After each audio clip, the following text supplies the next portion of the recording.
Hey guys, so I'm gonna show you how to get a freeze frame for a thumbnail shot from Davinci Resolve. So you just go down here on the color wheel, and if you don't, you can notes, clips, effects, everything you can put here, and just right click on the picture and click grab still, and if you're on gallery tab you will see it here, and you just right here and export, and you go here,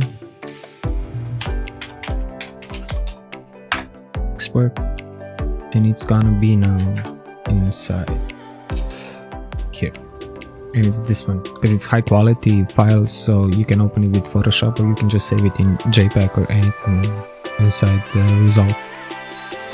That's it. Have fun.